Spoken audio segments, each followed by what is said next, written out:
So first piece of news that I wanted to talk about was the new images that David F. Sandberg released showing us the new costumes for Shazam. So when I saw these costumes, I was like, they look way better than the costumes from the first film. I am not the biggest fan of the first film. I don't think there's anything wrong with it. It's just I've never been a big Billy Batson fan. I've never been a big Shazam fan. So I just didn't really care about the movie. And one of the things that really took me out of the film was the fact that Zachary Levi looked like he was wearing like a blow up suit. It Yeah. looks like Yeah. he went to a gas station and someone literally just pumped his suit with compressed air. He looked It did. fucking ridiculous. But I'm gonna pull the picture up again so everyone in stream can see it. These costumes look really really cool. I love the colors, the tone, and they're a lot more fitting. I really really like the boots. The boots really stand out to me. But yeah, these suits look incredible, and I want to get like your thoughts on this. So Steve, what do you think of the new suits? Yeah, they look way better than that first one because that first suit, I just always imagine. I don't know if you guys remember the episode of SpongeBob with the anchor arms. That's what I was thinking about. I was all like, and then it's like it seemed like all loose around the neck kind of area. It looks like it just didn't look good, and I'm like, it's a whole movie studio that's making this. They have to have better costume design in this. So this looks really good. Like it looks real good. And then they actually look like they worked out. They don't look like that, like how you said, like a Halloween costume where they're in the muscle suit. Yeah, I really thought they looked ridiculous in that first movie. But Abe, what's your thoughts on the new costumes? I mean, I agree with y'all. The costumes look better. I don't know why the costumes didn't look like this in the first place. I mean, Warner Brothers, this is not their first time doing costume design. Like, I don't know what they were trying to accomplish in Shazam 1. Unfortunately, that still does not get me excited for Shazam 2. Similar to you, I did not thoroughly enjoy Shazam 1 for different reasons. I do like the character. It's just the storytelling was kind of eh. Um, it felt like they forced the comedy at some points, which, mind you, y'all know how I feel about Dora and feel about comedies. I came into Shazam expecting a comedy, given that it's about the character Billy Batson. I'm not Mhm. expecting a serious film when it comes to a little boy who can just turn into a freaking adult male superhero. Yeah. But even then, the dialogue, the lines were kind of corny. Um, the costumes made it even worse. The villain, the way we dealt with the villain, it just could have been done better in my opinion. But I'll still watch Shazam 2 as I will because I support all comic book material. For the most part, I'm a nerd. Come on, I'm a blerd at the end of the day. Mhm. But I'm glad that at least fixed the costume. That's great job, Shazam, great job. Yeah, and the thing is, David F. Sandberg is a great director. Like he's directed a few good horror movies and a few other really good things. So it's just like to see Shazam just be like this very like I don't want to say because it's not generic. I don't want to call it generic, but it's just kind of like cookie cutter superhero origin, right? Yeah. Yeah, Like it kind of just goes through the motions just to say, well, we did the thing. Shazam 1 is now done, and now we can move on to Shazam 2 and Black Adam and all of these different things. So it's like, I don't know. Yeah, they didn't do very much to stand out. The only thing I really know about Shazam is from watching Young Justice, actually. So that's pretty much all my knowledge of Shazam. So when I watched the movie, I just wasn't really into it. I just was watching it. It was just like another movie for me. yeah. That's ended up what it felt like. Like it didn't really do much. And I guess this is partially why we're spoiled by the MCU, is that every film kind of connects to each other. And at the Mhm. time, DC was trying to make their DCEU, and so we're looking for the connections, and it was just so poor. But at the end of the day, now the connections don't matter. So Warner Brothers like, hey, we're none of this counts. Yeah, they're just gonna None of do. this counts. They So need to do the new 52. That's what they need to do. that'd be special. That'd be special. Yeah, and they don't have to do everything exactly the way the new 52 does, right? But I mean, you could at least like take that route like we talked about in the last episode. Just take the Flash movie And and just do it. do Flashpoint and then The just ultimate retcon. erase everything else, retcon whatever you want, start fresh, right? Like the new 52. I feel like that would be the smartest thing they could do. Once again, and this is why everybody's here today. this is another reason why Loki is so dope, because Loki's doing what the DCEU should be doing with Flashpoint. Loki is serving that role really, really well. Yeah. Yeah, seriously. Like, it's crazy. And again, we talked about this, like, before. Like, the CW was able to pull it off, right? Like, they didn't do Flashpoint, but they got enough of it done to where it's like, this is still cool. Yeah. Because all of the changes that were made, like, spoilers, but one of the members of Team Flash in the original timeline, his brother was alive. After the events of Flashpoint, his brother ended up like being dead. So it's like it's these kinds of changes where it's like someone else's kid ends up being like a different gender. It's like some people didn't end up having kids. So it's like they did a really good job of showing like the repercussions of Flashpoint, and I feel like they need to do something like that in the movies, but we'll see.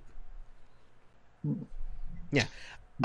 Next up in the news, wanted to talk about the official announcement of Transformers Rise of the Beast. Now, I was really, really excited for this. I grew up watching Transformers. I grew up watching Beast Wars. That was like one of my first like exposures to the Transformers franchise. So I'm really, really excited for this. I want to see the Maximals. I want to see the Predacons. I want to see the Terracons. So it's like, this is going to be sick. Like, we're finally away from the Michael Bay era of Transformers movies. Bumblebee I thought was good, but Bumblebee came out too close to the last night, and people weren't sure yet, right? Like, they thought it would just be another fucking Michael Bay Transformers movie, and they didn't go out to see it, even though it made enough money, but not enough people went out to see it. But this, I think people are going to show up. Hey, what do you think? I'm excited. All right, look, I know Michael Bay Transformers get a lot of flack, but I'm a big fan of Transformers just overall. I will watch almost anything that's Transformers related because that's how much I love them. I love them so much. And ironically, it wasn't until possibly last night that I started diving more into Beast Wars and whatnot, because I was like, all right, so that's clearly the next direction we're going to get. Because, throughout the Transformers storyline, we thought we were going to get Unicron. We thought we were going to finally get that, but that could still be in the future. Who knows? But giving us Beast Wars first, I thought was wise to really expand that look. It's just not Autobots and Decepticons. So I'm excited for it. I can't wait. I have to go pick up some comic issues. I see that it's currently being pushed.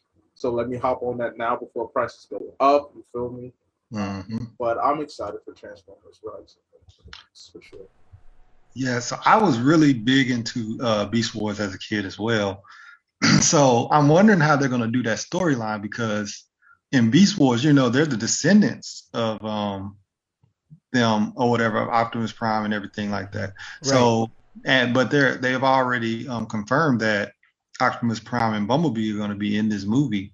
So I'm wondering how they're going to do this as far as like the storyline. But I mean, for this franchise, the way Michael Bay did it, any storyline is going to be better than what we've gotten. So I think it'll be easy for them in terms of they'll just be like, we've always teased, even with Michael Bay, he's always teased that there have been predecessors before them, so we can imagine that there's some hidden away that have yet to be found.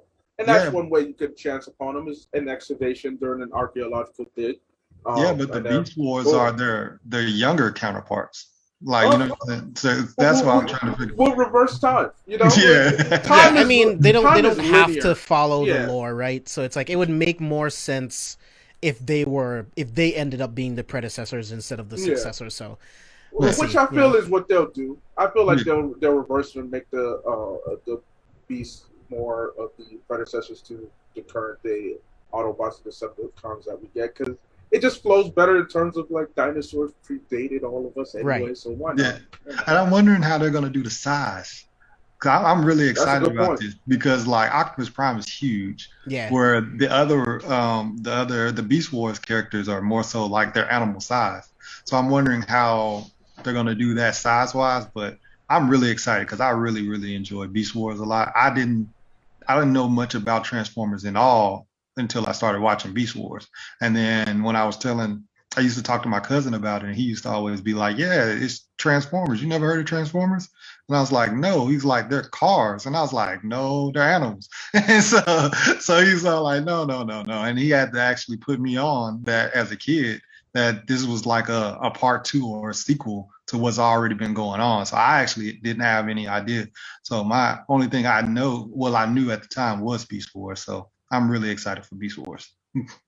Yeah, I'm really excited. I didn't even know they made a Beast Machines like Hmm. sequel series to Beast Wars. I didn't even know that, so I need to Hmm. check that out. I'm pretty sure it's on Tubi. Like Tubi's a free streaming service. Like it has a bunch of like the Transformers like animated series on there. Hmm. Transformers Prime. Did you guys see that? It was on Netflix for a really long time. Yep, yep, yep. Yeah, yeah, So yeah. I know the Beast Machines that you're talking about came on like Fox. And Yeah. on that one, it was well, I guess I don't want to spoil anything for you because you know, like you saw how Beast Wars ended, how they escaped from the planet and stuff like that.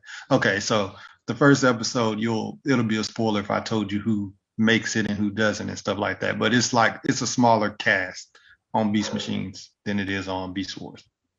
Yeah. So I'm curious to see, much like you, Steve. Like I'm curious to see like what the size they're gonna go for, because I don't feel like they'll be very menacing if they're the size of their actual like animal counterparts. So they have to be like somewhere in the middle to where that they're menacing to like the general public to make it interesting. So it'll be very interesting. How will you make like Cheetar, right? Like how are you gonna do that? Like that's gonna be very interesting to like have this like giant cheetah that transforms into a fucking transformer. So Yeah, so that's the kind of stuff I'm worried about. I'm wondering how many are they going to put in there because they're obviously going to link up the with Optimus Prime and Bumblebee already being there. So I would think that would mean that we're not going to get the full cast of Beast Wars Nah, probably not. characters either. We'll probably only get like 4 or 5, maybe, if I that. am Yeah. I am curious as to what's if are we keeping all of Transformers lore that we've gotten so far, or are we getting a bit of a retcon? I think it was a soft reboot with the Bumblebee, right? Right. Because That it's that like one it's set in the 80s. because like it still didn't contradict too much of what we got with Michael Bay, so I'm just like, oh, Yeah. if it's all the same universes, hey, I ain't gonna complain. Like I said, I enjoyed the Michael Bay films as well. And we all love explosions, and the Transformers look great.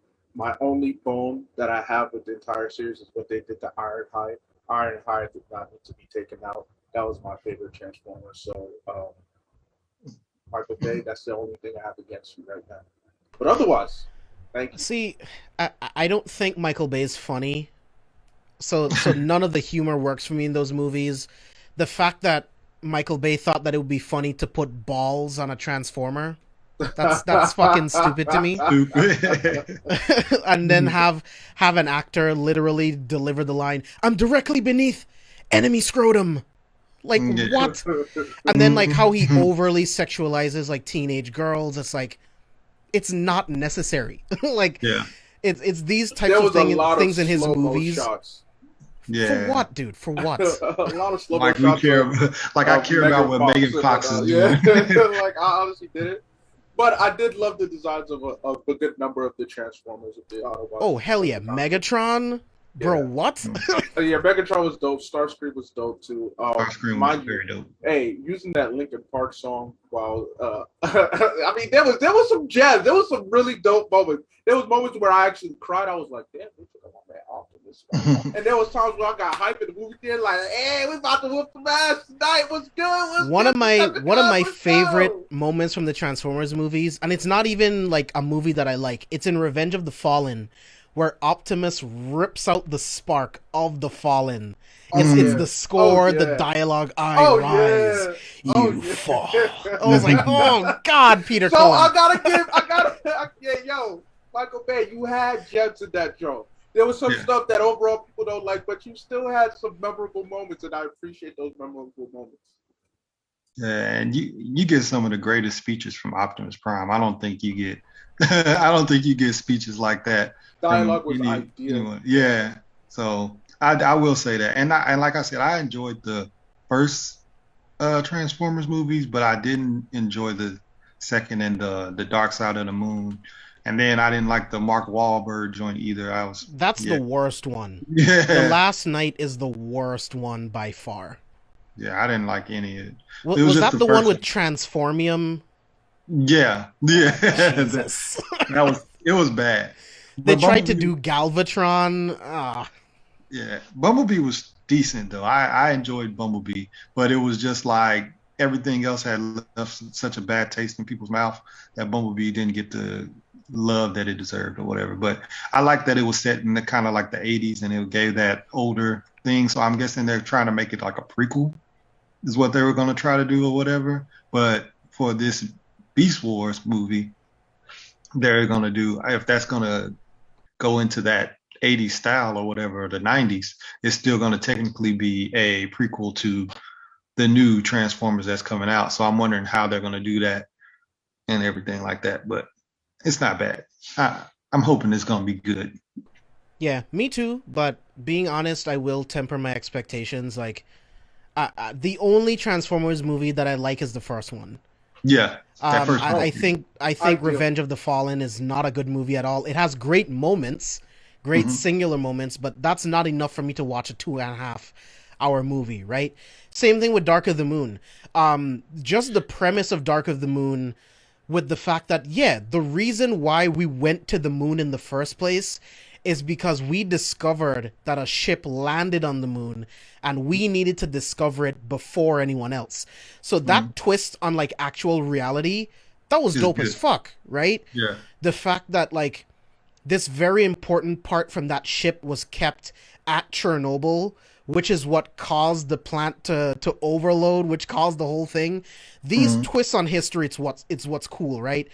Sentinel Prime and his goal to rebuild Cybertron on Earth, right? The premise all sounds great, but once you get into the actual movie, all you get is Rosie Huntington Whiteley in the shortest dress possible, cameras like up her dress while she's getting out of cars.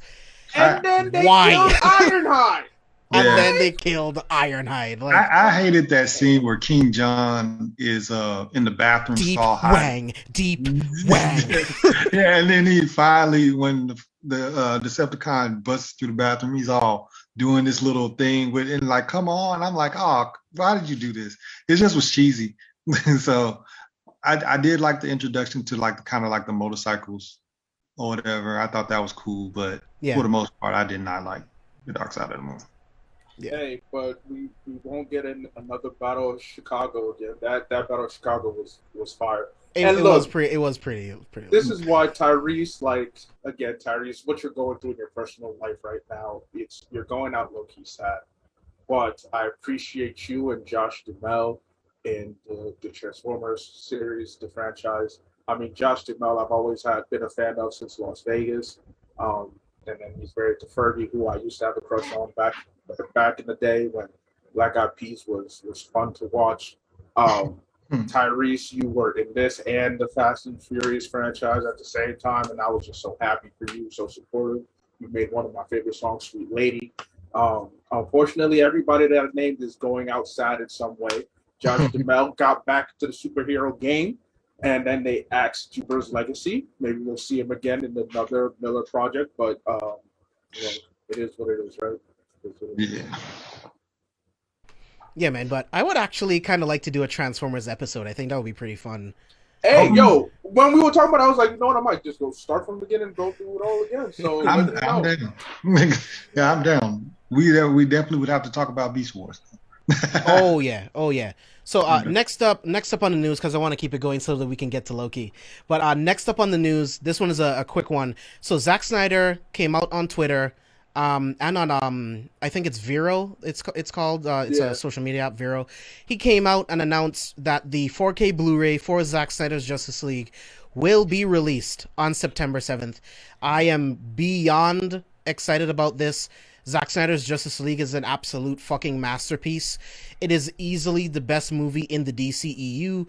I think it is right up there with The Dark Knight, right up there with Man of Steel. Easily one of the best movies DC has ever made. Abe, Steve, like, are you guys excited? Like, I don't collect Blu-rays, so this news doesn't move me. But I'm happy. I'm happy to hear people stand Justice League, Zack Snyder's cut, especially because y'all. If for anybody that knows me, two of my favorite DC characters are in this one film, and that is both Superman and Darkseid. Usually when I give my gradings, I always introduce myself as son of Darkseid. All hail Darkseid. I'm from Apocalypse. I am I am pleased. This is probably the best. It's definitely the best live action version of Darkseid we've ever gotten. I love the hell out of Smallville. They hold my man Darkseid, and I'm excited. So I wish them all success. I hope that sales go up high. But I've never been the type to collect Blu-rays. It's just everything is purely digital for me. So I don't normally have physical copies of movies that I enjoy. For me, go ahead, Steve. I was about to say, I'm hoping it's going to do really well just because it's like Zack Snyder sticking it to them like, yeah, you see my shit is doing good. Like that, I want him to keep being successful. I enjoy the pettiness, I really enjoy the pettiness. I mean, but the whole, we can't have Batman going down on Catwoman. And then he was like, it's canon. I was like, okay. Look at you throwing shots at your former bosses. All right, I'll rock with you. I'll continue to rock with you. Go ahead. Yeah. And then, of course, when that comes out on Blu-ray, we get all the behind-the-scenes stuff that's probably going to be extra. And that's the whole point of getting the Blu-rays now, is for the behind-the-scenes and the extra footage, because everything now is on a streaming service, and you can find it. So it's gotten to a point where you don't need to buy. Yeah. But it's that extra that you get, those extra footages, behind the scenes and cut scenes and all that stuff that they add into those features of Blu-ray and DVD. So that would be what I would be excited about. Yeah, I'm a collector. I have 2 shelves full of Blu-rays. I love Blu-rays, love collecting steelbooks. And I have a home theater system. I have a pretty good one. So for me, it's never going to get as good as the disc. Streaming is fine, but it's never going to be as good as the disc for me. So it's if I really like the movie, I'm instantly buying it on Blu-ray so that I can watch it. And then the Blu-ray comes with a digital code too. So it's I don't ever have to worry about it dropping off of streaming, because I can either watch it digitally or I have the physical disc. But really, really excited about this Blu-ray release. I will be buying it day one. Cannot wait for this. Mercenary wants to know if we heard about the Smallville animated series that they announced. So I actually did hear about this. Michael Rosenbaum and why am I blanking on his name right now? Tom Welling? And Tom Welling are working on an animated series for Smallville. I didn't know about Michael Rosenbaum is my favorite Lex too. Yeah? Let's go. I'm hyped. I've never seen Smallville, so yeah, bro. Never seen Smallville. First of all, Smallville, all seasons are on Hulu. All right, I would say it's really dope from season 1 to season 4 or 5.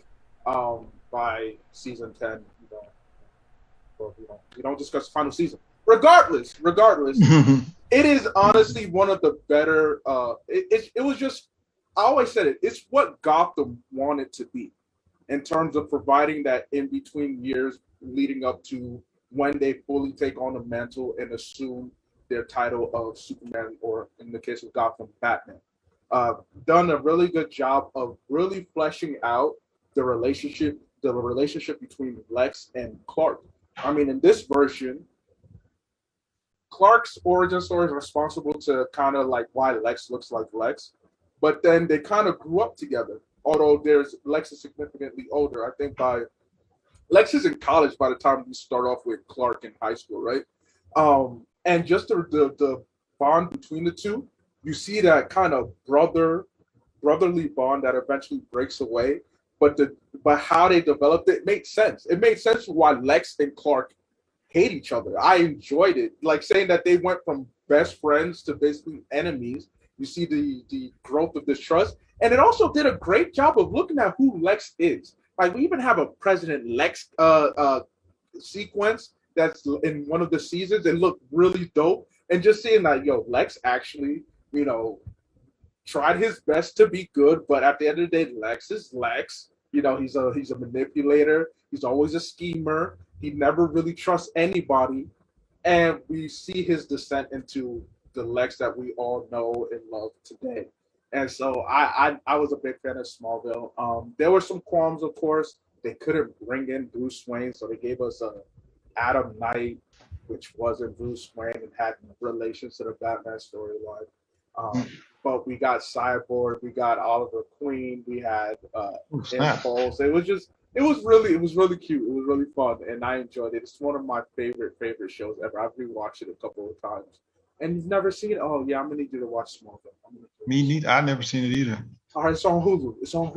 Okay. It's on Hulu. Definitely. It's just the commitment, right? I have so many things I'm trying to like read and watch. That's the only reason why I haven't seen it. There's so many things. So many long running series. Yeah.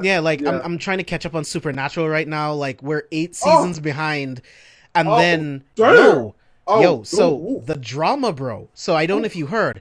So Jensen Ackles is working on a prequel Supernatural series that's going to be called The Winchesters. That's just focused on their parents. Here's the drama behind it. No one ever told Jared Padalecki. He didn't know until the official announcement went out in Deadline. Oh wow! So he's like, yo, like what the fuck? You know what I mean? Like how could you work on this and like not tell me, or like, yo, you want to be involved? Like, yeah, they just cut him out like he wasn't shit. Like, yeah, that would make me lose my mind. I'm not sure he's gonna come out. He worked on a show for 16 years. He decided to do a prequel, and then Jensen's he's going to be an executive producer, and he's going to be narrating certain parts of the show. You never thought to like talk to Jared? Like nothing? Look. You don't know how offended I am, because I've always been a Sam stan. And this is just a typical Dean move, though. This is such a Dean. Jensen Ackles is just still playing Dean, clearly, because this is something that Dean would do to Sam, and I'm bothered by it. I'm absolutely bothered by it. You know what, Jared? You should be upset because, like, first of all, Sam is one of the best things. Sam had the best storylines in the show. Honestly, Sam had the best storyline. I mean, season 1 and 2. Oh my gosh. The Prince of Demon storyline. Yes. What about the Lilith storyline?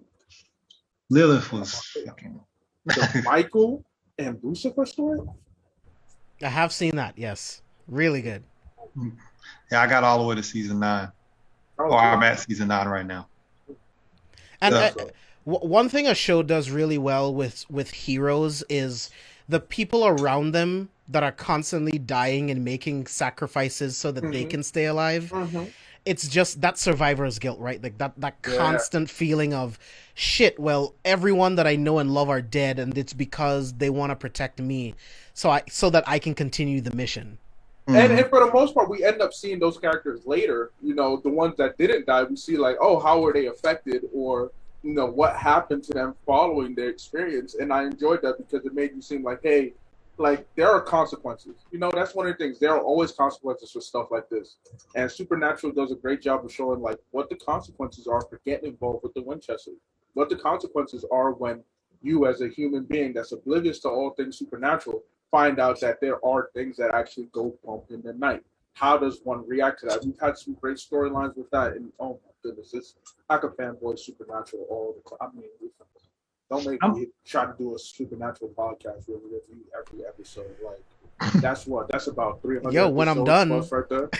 I mean, we're gonna break it up. We're gonna break it up into like series of 5. We'll do. You know what? That's. Hey, we're gonna do a Supernatural. Yeah, it's in the books. Sure. It's in the books. Yeah. I was about to say because I know isn't Jared supposed to be Walker Texas Ranger reboot or something like that? Oh, he is right now. He's doing it right now. Yeah. So that might be why he just assumed, oh, he probably don't want no parts of this, but he still could have mentioned it. It's not that because Jensen's doing The Boys season 3. Yeah. So he's busy too. So he's supposed to be the Soldier Boy dude, right? Yeah. Aha. So it's like he's busy too, but I mean he's finding time to do this. And they're not actually like on the show, right? Because it's about the parents. So it's just like, why didn't the CW talk to Jared about coming in as a co-producer with Jensen? 16 years of their life, you couldn't even give him a phone call. Like, can you imagine finding out that news like from Twitter. Like, we grew up with these boys, like they our brothers too. We grew up with yeah, them. And to hear this, it really does piss me off, low key. Like, I was super excited when I heard about the Winchesters spinoff, but now I'm low key kind of mad about it because knowing that Jared had no idea, like he found out when I found out. That's yeah. not disrespectful. That's not disrespectful. Big facts. Yeah, you could have offered it to him. And if he said no, fine, because he's busy. Like Steve was saying, it's like, yes, Jensen is going to be on a season of The Boys, and depending on how long that show goes, like he'll be on like more seasons. And like Jared's doing Walker Texas Ranger, right? He is the main character. Who knows how many seasons he'll get? So technically he is busier, but you could have called him and you could have sent an email. You know what I mean? Like something. It's not that hard. Yeah. So I thought that was kind of crazy to hear about all of that stuff. But I want to get into the last piece of news so that we can get into Loki. And I just want to hear your quick thoughts on the Shang-Chi trailer. This trailer absolutely blew me away. When Vash and I talked about like our most anticipated like MCU properties that were going to be coming out for 2021, Shang-Chi was like between like 1 and 3 or like 1 and 2. Like I'm so excited because this is the MCU expanding in a completely different way that we haven't seen before. This is going to be an all Asian cast, getting to know the real Mandarin, the real mystery of the Ten Rings, getting to experience an entirely new culture within the MCU, right? Because even when we went to space and we went to Asgard, yes, it's different. Yes, the cultures are different, but they still felt like all of the other characters that we know and we've been working with before. But with Shang-Chi, again, we're going to a completely different part. We're going to learn so much more about his culture and how he grew up as his father being the Mandarin and what that was like for him growing up, knowing that he would eventually become the next Mandarin. Like that was his purpose, right? So this movie is going to be very, very interesting. So Steve, I want to know your thoughts. Like, what did you think of the new Shang-Chi trailer?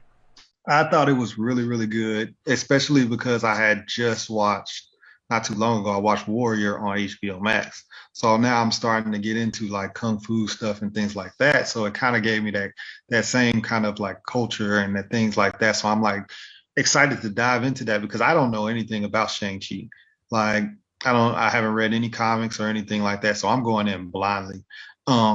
I could start reading before it gets started, but then again, at the same time, I'm like, do I want to like have any kind of spoilers and things like that? Like even as the trailer was going on, I was getting surprises. I was all like, oh snap, he doesn't like his dad. I was like, oh snap, his dad was beating on him. I don't recommend reading anything because the MCU is going to change everything anyway. So just experience it from the MCU lens, and then if you're curious, go back, but after the movie. That's my recommendation anyway. Okay, yeah. Like, so I had no idea. The trailer just was surprising me as it was going on. It was like, oh, shoot, I didn't know this. I didn't know he was the Mandarin until you just said it. I didn't know, like, you know what I'm saying? Like, I didn't know any of these things. So this is actually really exciting for me, you know what I'm saying, to go into this blindly and watch it. And it looked really, really beautiful. Like, it looked really good. When the opening, like, I guess like the first 10 seconds of the trailer when they show the rings, when they do that, I was like, that looks dope. Like that looks good as fuck. So I was all like, yeah, this looks like it's gonna be a really good movie. Yeah. For me, look, when they announced Shang-Chi, I actually had no idea anything about Shang-Chi. So my excitement level, I'm gonna be real with y'all. For me, of all the things coming out in 2021, at the bottom of the list was the Black Widow film. Shang-Chi was right above it. Like, that's how much. And for all those who know me, I really don't care about the Black Widow film. I'll watch it at some point. I don't really care for it too much. Excited for Taskmaster, of course, but overall, it just, to me, it seems like too late to get it. Yeah. And so Shang-Chi, I just felt like, I don't know. I'll watch it when I watch it. When I get to it, I'll get to it. But then when the first trailer came out, I was like, oh, shit. Okay, first of all, I owe a bunch of apologies to Simu Liu. I believe that's how I said that. Sorry if I butchered his name. And to all of those on Shang-Chi, the trailer looked popping. we all love martial arts. We do, and this movie is going to give us what we love, but in the comic book space, which is great. So we're going to get awesome fight choreography. For all those who follow the MCU and Iron Man especially, we're going to get the proper Mandarin we deserve, right? And that's the most exciting thing, and we appreciate that Kevin Feige and them are like, all right, we messed up on some things. Um, Mandarin being one of them. So now we're gonna get the real Mandarin is dope. Now when we saw trailer 2, Lord. So trailer 1, a lot of hands throwing. We like, all right, these guys, it's gonna be a martial arts movie. Bet. Number 2 showed us more of that, but it showed us exactly like, all right, what these 10 rings about. These 10 rings are weapons, and that scene between father and son with the different colors, I really look forward to. Like, how often have we had the plot line of father versus son? We get that, but this one looks really fun. And one of the biggest things that I appreciate seeing was Abomination, and exactly how he looked like from Ed Norton's Hulk film back in, what was that, 09 or how long ago was that film? 2008. Yeah, so I have it up on the stream right now. Yeah, like when I saw Abomination, I was like, the fuck? What? Yes! Like this is the movie where we bring back Abomination? Like, I thought that was insane, dude. Yeah, so it had me hyped because I'm gonna keep it real. Ed Norton's Hulk movie, I enjoyed. I've seen that film several times. I actually enjoyed it. I had no issues with it, really. Was it the best film? Of course not. But was it as bad as people made it out to see? Oh, hell no. It wasn't as bad as that Eric Bana joint. Right? So Edlin, here's the thing, right? So during one of the Marvel one-shots, you can see Ben Kingsley's character Trevor in jail, and the real organization, the Ten Rings, sent men after him to kill him for impersonating the real Mandarin. So yeah, he was definitely impersonating a real person, and they came after him for impersonating the real Mandarin. So that was something that I really appreciated after Iron Man 3, because for me, not having the prior knowledge of the one shot, I was like, oh, they completely disrespected one of Iron Man's like biggest villains, right? In his earlier days, right? Completely disrespected. It's like, no, he's not the real Mandarin. He was posing as the Mandarin, and the Ten Rings, the organization, actually has him. So I thought that was really dope. I kind of want like a small scene of him in like a prison in China, like under the Mandarin. But who knows? Maybe they just killed him. I'm not sure. Yeah, I'm actually, is this coming out before the She-Hulk series? That's a good question. I think so. Because if I'm not mistaken, Abomination is supposed to be in She-Hulk as well. You are correct, sir. So if that's the case, then yeah, this is actually a good tie-in, because we get Abomination on the Shanghai series, and then we see him in She-Hulk. So that because I don't think we're going to see that sequence where Abomination is fighting, and we probably won't like. So She-Hulk isn't until 2022. Okay. Oh, okay, cool. Yeah, so because I know that we were supposed to get Hulk in that as well. So She-Hulk and Hulk is going to be in it as well, and that way you get your Hulk without having to have his own franchise. Still, that's how they keep putting them in stuff. Put him in Thor Ragnarok, and then they're going to do this She-Hulk thing. Absolutely. Without giving him his own franchise, but he's just in the character in it. It's smart and get past all those copyrights. It's brilliant. Yeah. I love this trailer. There was another part of the trailer where we see, and I looked this up, they're calling it the Great Protector. It was this big like white dragon under the ocean. Now, Abe, you're a big comic book guy. I instantly thought of Fin Fang Foom. I don't know about you, but that's what I instantly thought of when I saw this dragon. I was like, is this the MCU bringing in Fin Fang Foom, making him a good guy, calling him the Great Protector, that's like a spirit guardian over these warriors? I mean, it'd be dope to bring him in, and this would be ideal. So what I'm enjoying so far about everything that we're getting from Marvel is that they're laying the groundwork for multiple villains and storylines to be playing on in the universe and affecting different group of heroes. Because again, we have most of all Marvel characters on the property. And man, that'd be ooh, I didn't even think of that. That'd be ooh. Ooh. Ooh.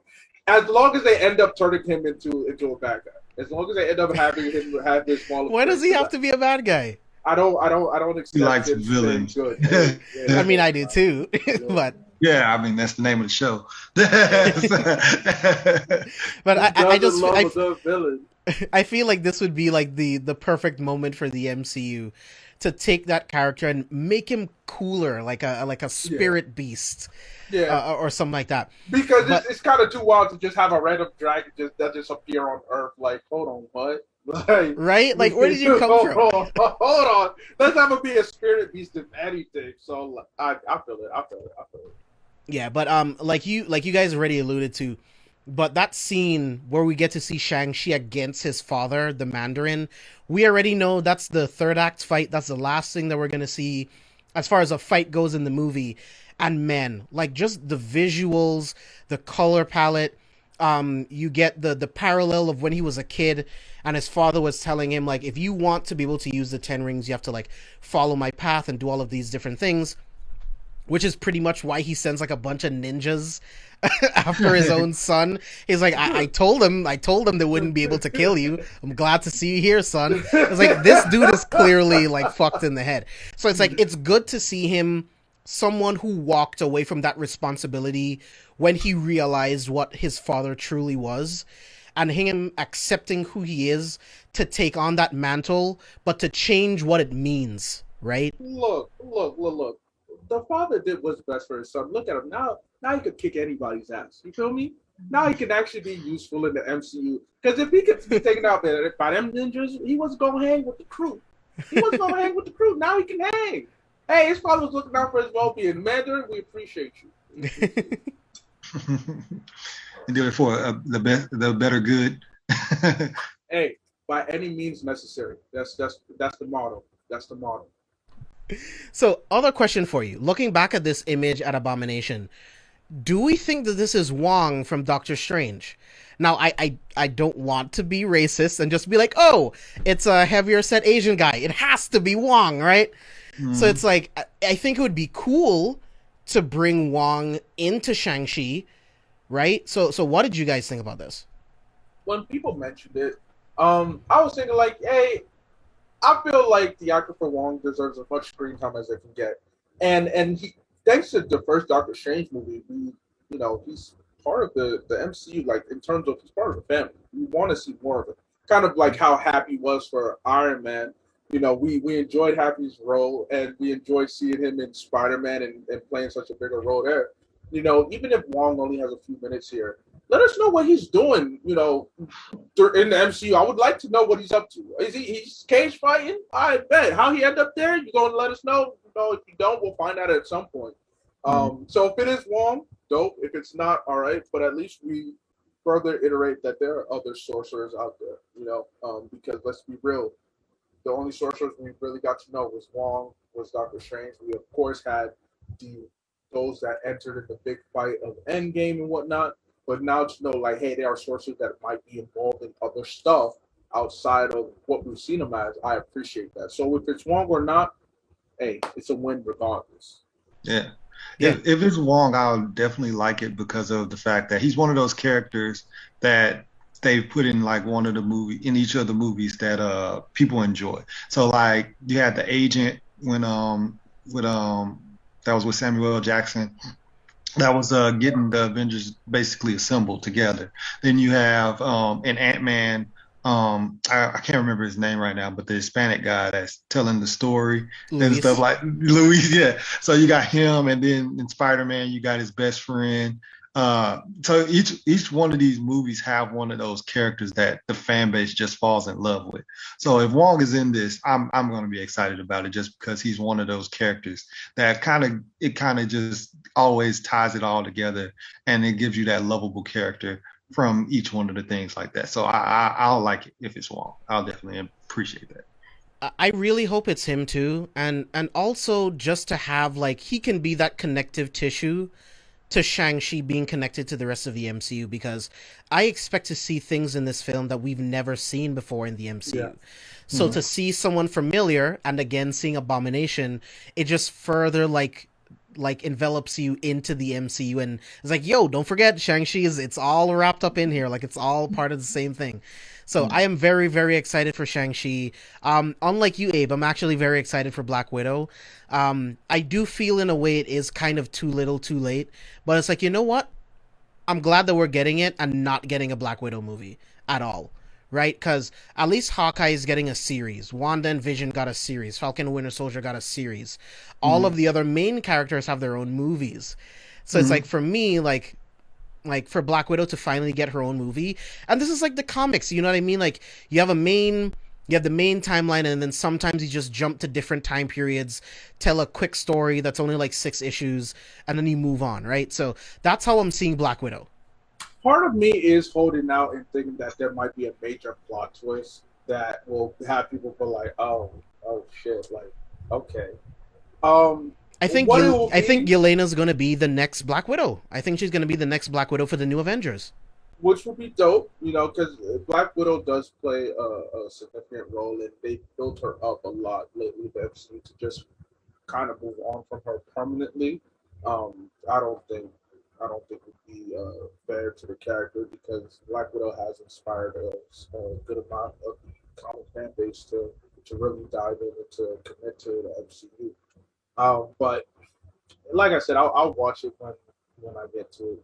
I don't think I'll go see it in theaters first weekend. I might wait a couple months, or maybe a couple of years, depending on how long it takes. You're crazy, bro. Not a You're couple crazy. years. You're in the content space. You ain't got no choice now. You got to get on it. Right? I was just going to say, like, I mean, you want to be on the Black Widow review? Because then you got to watch it. I'll let you know closer to that. I'll let you know. But, Steve, are you excited for Black Widow? Yeah, I'm excited. It's just because it gives you that refreshing breath of fresh air of the old thing, of the old crew, the old Avengers crew, and things like that. Even if they don't actually talk about them in a sense, but you still get to see Scarlett Johansson in that role, and you'll just be like, I remember the good old days, kind of the first Phase 1 Avengers and stuff like that. So, yeah, and like Abe said, it is too late, because I mean, we know what happens to her. She's gonna live. There's not really, the stakes aren't gonna be that high for this movie, because she lives and she doesn't die until later on. But there's still something. It's something up Marvel's sleeve. They gotta have something up their sleeve. And then you never know. This mess around and be like the next big movie, and then Abe's gonna have no choice but to watch it. He's gonna hear everybody talking about how great it was, and he's gonna be like, damn, and have to watch it. You know what I'm saying? So you'd be surprised what I can BS and put together without having to watch something. So, if I choose to be stubborn, I'll be able to still be caught up and know relevant information. That's fine. And continue on from there. But we shall see. Like I said, I'll watch it at some point. It's just a matter of when.